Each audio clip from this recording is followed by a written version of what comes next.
Baik, perkenalkan nama saya Iwata Grawil Sertalungi, Fakultas Ilmu Komputer TI Universitas Sumatera Utara. Pada kesempatan ini saya akan menjelaskan tentang problem solving agent. Di dalam problem solving search agent ini terdiri dari dua, yaitu uninformed search dan informed search. Yang pertama uninformed search.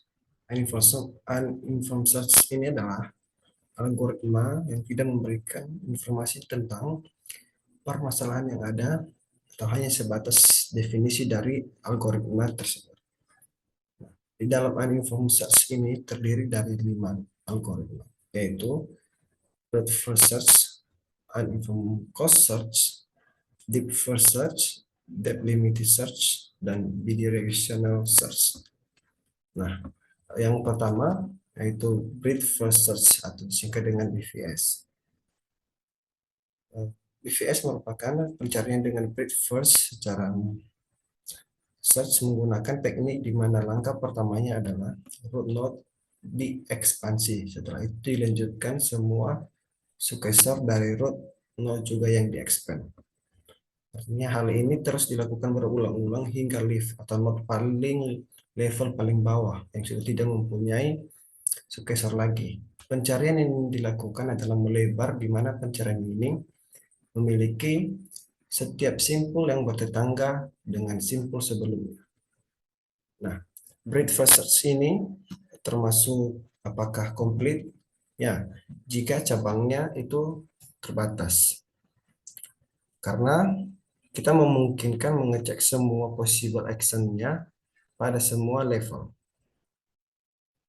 Jadi, ketika cabang sedikit sudah pasti kita dapat memetakan rute pada breadth first search ini. Nah, selanjutnya apakah dia optimal?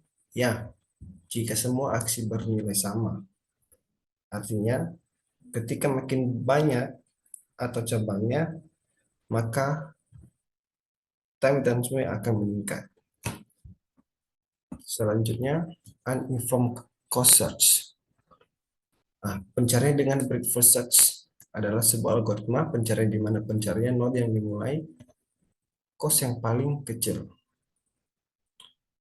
Nah, uninformed cost ini dimulai dari cost yang paling kecil, artinya biaya estimasi dari titik node yang satu ke titik node yang selanjutnya. Nah, apakah uninformed cost search ini termasuk komplit atau tidak? Ya, jika step atau constraint itu mempunyai nilai. Apakah dia juga termasuk optimal? Uninformed cost ini termasuk optimal karena kita bisa mengidentifikasi keseluruhan dari node yang memungkinkan. Selanjutnya, deep first search atau disingkat dengan DFS adalah sebuah pencarian di mana pencarian dimulai dari node sebelah kiri sampai ke node yang paling dalam. Teknik pencarian dengan deep first search adalah dengan melakukan ekspansi menuju node yang paling dalam pada tree atau pohon. Node paling dalam dicirikan dengan tidak adanya successor dari node tersebut. Nah, kinerja dari DVS ini dimulai dari node pertama atau start node, dimulai terus melakukan pengecekan node yang ada di bawahnya dan diteruskan lagi ke node paling bawahnya apakah mempunyai anak node atau tidak dan mengecek apakah itu ghosted atau bukan. Nah, apakah di first search ini komplit atau tidak? Tidak, jika memiliki depth atau kedalaman yang tak terbatas dan termasuk ya jika depth-nya terbatas. Artinya makin banyak depth atau node yang makin ditelusuri ke dalam, maka device ini makin tidak komplit. Selanjutnya, apakah dia optimal? Ya, maaf, untuk DFS ini apakah optimal atau tidak? Ya, tidak, karena belum tentu semua node itu dijelajahi. Artinya dari sekian banyak node, dia akan ketika sudah menemukan kosannya, maka node yang lain tidak dijelajahi lagi. Tentunya ini bukan kinerja yang optimal. Selanjutnya, deep limited search. Deep limited search adalah pencarian algoritma dengan membatasi level node pencariannya. Pencarian menggunakan DVS akan berlanjut terus sampai kedalaman pada terakhir dari tree.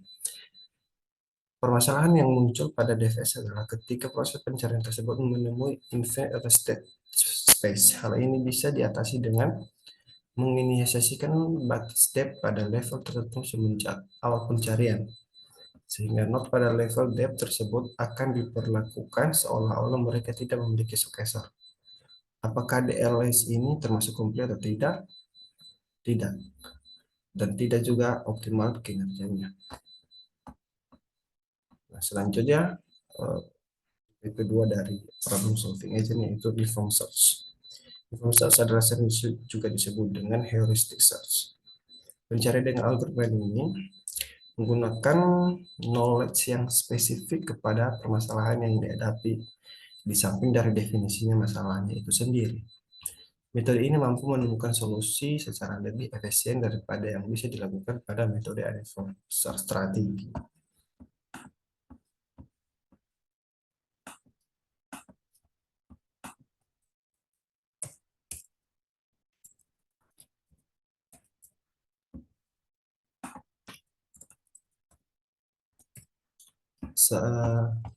Pada informed search terdiri dari beberapa algoritma, yaitu yang pertama adalah greedy based first search. Metode pencarian ini melakukan ekspansi node yang memiliki jarak terdekat dengan goal. Namun, ekspansi dilakukan pada metode ini menggunakan evaluasi node hanya dengan melihat kepada fungsi heuristiknya saja. Dengan kata lain, yang dibandingkan untuk penentuan ekspansi node adalah nilai estimasi atau prediksi saja. Apakah komplit? Ya, komplit. Karena ketika sudah menemukan, menjalankan uh, algoritma ini, uh, untuk ke titik goalnya itu membutuhkan waktu yang sangat singkat karena dia hanya mengidentifikasi titik atau node yang memiliki nilai estimasi yang paling sedikit. Untuk optimal ya, ini grid difference tidak optimal menurut saya karena tidak semua node yang aktif diidentifikasi atau dilakukan atau ditelusuri. Kedua, algoritma yang kedua pada informed search adalah A-star search. Persenjalan dengan A-star search adalah pencarian dengan melihat nilai heuristik dan P-nya, kemudian dijumlahkan untuk menemukan nilai terkecil. Bentuk dari best first search yang paling dikenal adalah algoritma pencarian A-star dengan A-star. Sedikit berbeda dengan greedy yang hanya melihat nilai H.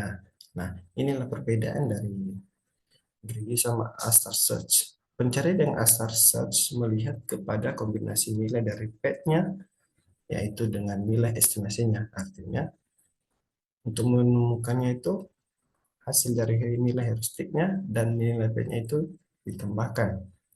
Dan kemudian diseleksi apakah itu merupakan cost yang paling kecil atau bukan. Jadi demikian presentasi tentang atau penjelasan tentang problem solving search agent. Jika ada kekurangan, mohon dimaklumi. Terima kasih.